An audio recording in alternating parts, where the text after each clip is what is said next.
You are listening to SRM Insider.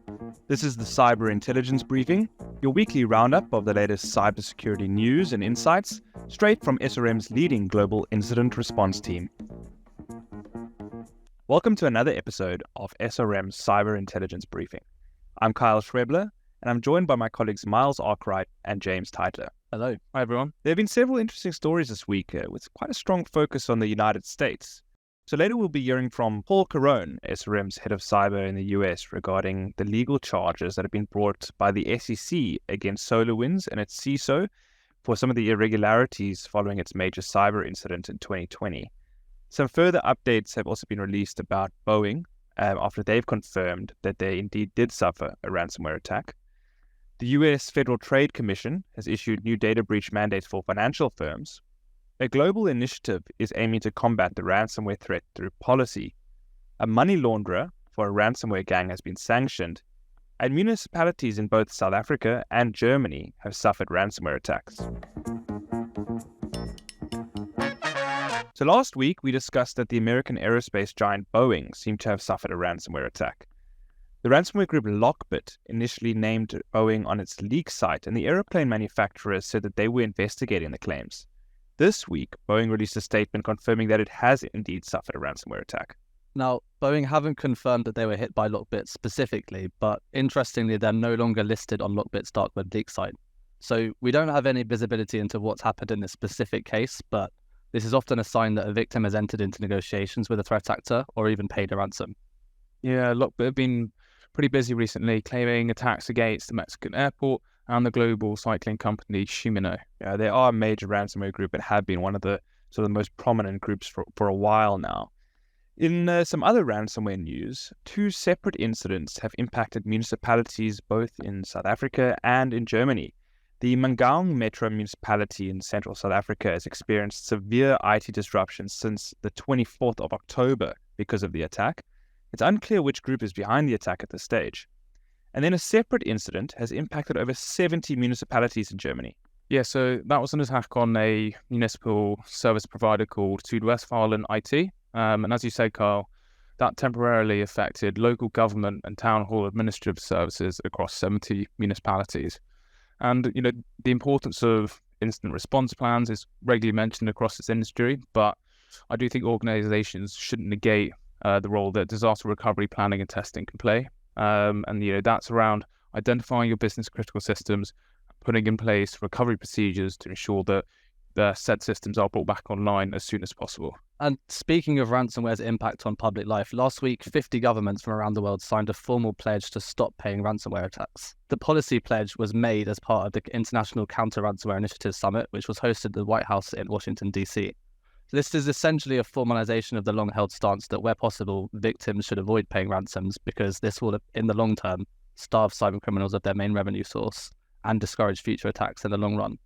So it's not a formal legal prohibition, but rather a reflection of a decision from these governments to try and lead by example. The initiative will also see the creation of a shared blacklist of cryptocurrency wallets used by ransomware gangs, and member countries have also pledged to provide mutual assistance with incident response if governments or any critical infrastructure is hit.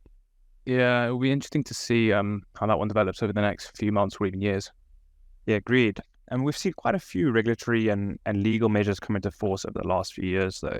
One of the major ones were actually new rules from the US Securities and Exchange Commission that are due to come into effect, I believe, on the 15th of December. The rules will effectively require listed companies to publicly disclose material cybersecurity incidents within 4 days of determining the incident to be material. But the new rules are not the only thing the SEC is doing when it comes to enforcing cybersecurity and incident response standards. The Commission recently brought charges against SolarWinds for failings relating to their infamous incident in 2020. Some of you may recall that in December 2020, a state-sponsored supply chain attack compromised a SolarWinds product used by thousands of organizations around the world. This led to numerous breaches globally, including at government agencies, critical national infrastructure, and multinational organizations. I've asked Paul Caron, SRM's head of cyber in the Americas, to join us and discuss the recent action by the SEC. Welcome, Paul. Thanks, Carl. Thanks for having me today. To kick things off, Paul, do you mind providing an overview of what the SEC's claims are?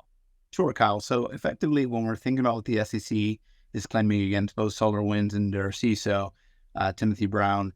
It's regarding materially misleading shareholders and investors on the state of the cyber program, internal controls, through a series of misstatements and omissions effectively. Interesting. And am I correct? Did you say that the SEC has also filed a suit directly against their CISO? That is correct. This is one of the first times that we're seeing this SEC take bite into an organization and also at the individual level through what they're stating is materially misleading statements, claims, and basically the status and state of the internal controls landscape. This could lead to civil penalties and forfeitures of any sort of future board or corporate officer positions as well.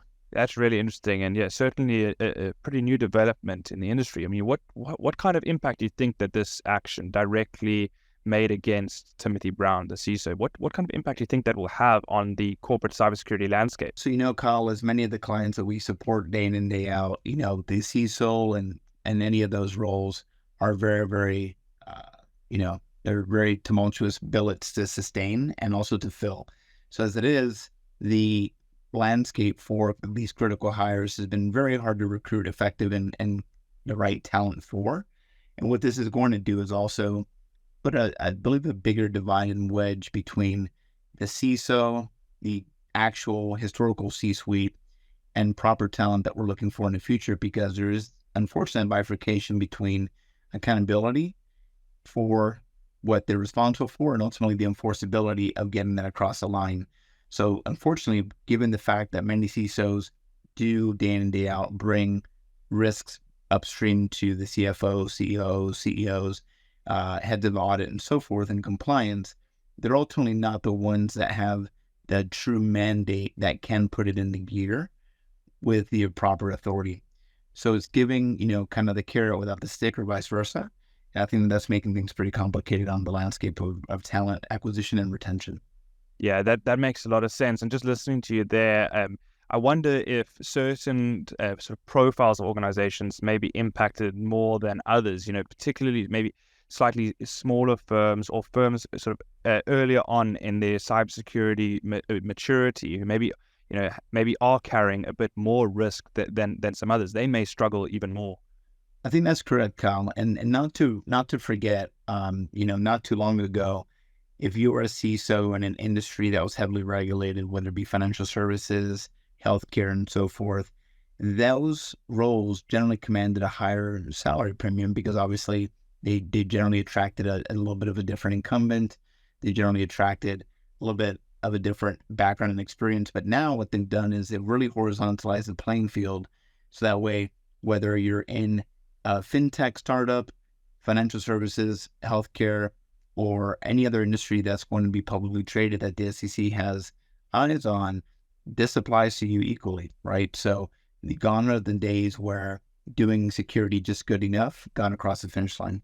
Yeah, that's really interesting. And finally, Paul, what impact do you think these SEC rules will have on the cybersecurity industry in general?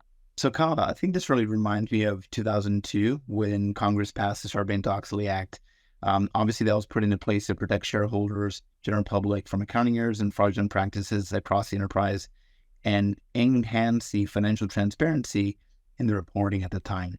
Rolling that forward to, basically years now later, 20 years later, 21 years later, we're looking at the same methodology or lens applied to the impact that cyber has on materiality of financial statements today, right? When we look at the 8K that Clorox filed, for example, they were very, very aggressive in positioning the materiality of that cybersecurity event to say that it would have potentially a quarterly earnings impact north of 20%, I believe. When you look at that, that's not easy for an organization to come to light with, but it's going to be mandatory and really required going forward to ensure that that level of transparency and also fiduciary duty that the companies are providing on behalf of their investors and shareholders is equal and or akin to that in the cyber footprint. Thanks, Paul. That's extremely interesting. Thanks for joining and sharing your insights. Anytime, Kyle. Thank you. Yeah, that's some really interesting analysis and insight from Paul there. And while the SEC has been closing in on SolarWinds, the FTC is also toughening up its stance on cybersecurity. Yeah, exactly. So the US Federal Trade Commission has mandated that non-banking financial firms must report data breaches within 30 days of discovery. Organizations that will be affected include investment firms, asset managers, and insurance companies, just to name a few. This new requirement applies to data breaches that impact more than 500 plain text consumer records and is set to come into effect in April 2024. Not only does this stress the need for organizations to stay on top of how they're protecting their customer data, but it's also important that these new breach reporting requirements are understood by teams responsible for external communications. Yeah, absolutely agree. And one of the most fundamental controls around cyber incident response has always been the global sanctions regimes, which prohibit transactions with sanctioned individuals. Now, this also prohibits organizations from making ransom payments to sanctioned groups, obviously. The most prominent sanctions list is maintained by the US Treasury's Office of Foreign Assets Control, or OFAC for short. Now, OFAC has actually placed sanctions on a Russian national who allegedly laundered millions of dollars for Russian ransomware groups. Yeah, that's right. So the US have sanctioned a Russian national called Ekaterina Zhdanova, who was found to have laundered over 2.3 million back in 2021 for an affiliate of the Russian-based ransomware group Ryuk. She did this through Garantex, another Russia-based cryptocurrency exchange, which was itself sanctioned back in 2022. So, like all criminals, ransomware gangs need to launder their proceeds in order to use them in the global financial system. They used to use exchanges with weak KYC requirements like Garantex for this, but advances in tracing methodologies and increasingly stringent KYC requirements at exchanges mean that cryptocurrency transactions are no longer as anonymous as they once were. No matter how hard criminals try to hide, these days diligent researchers are more and more able to piece together the trail with increasing success. Yeah, I agree. And, James, we've done quite a few blockchain investigations into ransomware payments over the past 12 months, haven't we? It's super interesting to see the distinct laundering techniques used by the different groups. I also saw that the US Diplomatic Security Service Agency has offered a $10 million reward for information on 3 Iranian cybercriminals allegedly responsible for hundreds of intrusions across the US, including at critical infrastructure institutions. Thanks, Carl. And that brings us an end to this week's episode. And please join us again next week. And as always, you can access the written version of this briefing on our website. Thanks, Miles, and goodbye, and thanks for listening. Until next week, goodbye.